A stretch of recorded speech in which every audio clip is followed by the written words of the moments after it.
Okay, let's move on to our calves and our shins.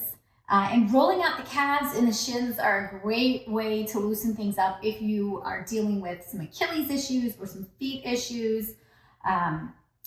If you've got the beginning of some kind of plantar fasciitis or even some Achilles tendinopathy of some sort, really focusing on your calves, which can oftentimes be pretty tight in runners, can help alleviate some of the discomfort that comes with those things.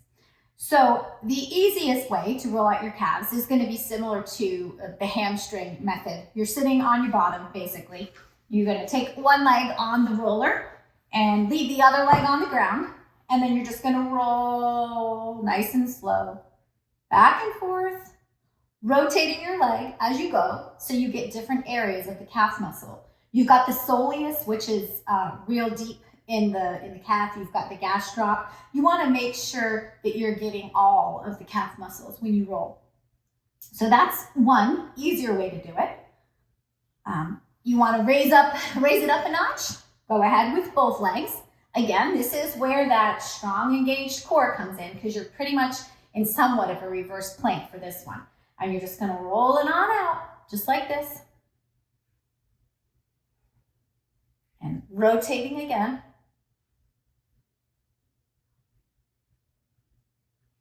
And if you want to make it a little bit harder, this is similar to the hamstring exercise. Take one leg and cross it over the other, and then go ahead and roll that way. Just gives you a little bit of added weight to make it a little bit harder. And you'll definitely feel it a little bit more as you roll with the added pressure.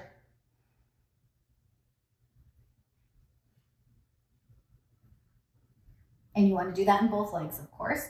Another technique I like to use if I'm feeling a little bit lazy is just to take my leg, stick it on the roller, and then push down a little bit and just kind of rotate it back and forth.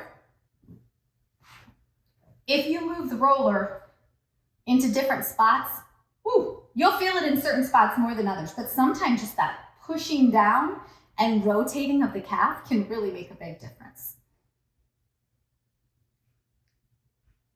Okay, now I'm going to show you an active technique for rolling out your calf muscles. This is the pinning the fascia technique again. This is one of my favorites, especially when I'm dealing with any kind of tightness in the Achilles or issues with the heels. So what you're going to do is you're going to take right underneath your knee and you're going to come up onto your foam roller. You're going to take the other leg and you're going to cross it as best as you can in a perpendicular fashion, kind of like a figure four again, and put it right on top of the calf. So I don't know if you can see now, but I'm almost sitting like a four. And then the leg that's on the roller, you're going to really take and point that toe. Point, point, point, like as Alicia from Mobility Mastery says, like a ballerina. And then what you're going to do is you're going to flex and point, flex and point, flex and point, and then rotate it around, kind of do some ankle circles. You'll feel it, trust me. Back and forth in different directions with your foot rotating at the ankle. And then you want to slowly move up to another spot. When you move up to another spot on the calf, take that other leg that's creating the figure four, lift it up and put it directly over the other leg. What you're looking for is you want, in this case it's my left leg that's on top, I want it to be parallel to the foam roller, as much on top of the roller as it can be, so that it's really pushing the leg I'm working into the roller. And then again, you're going to do the same thing. You're pinning the fascia, and then you're going to start to point and flex. Point and flex.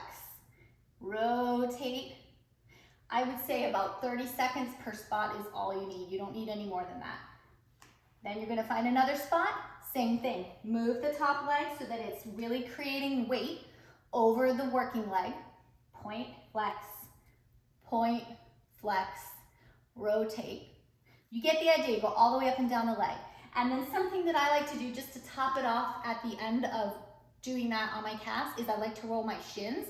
So you're not going to roll directly on your shin bone, of course, but you're going to roll on the muscles that are right next to it. So I just basically go back and forth.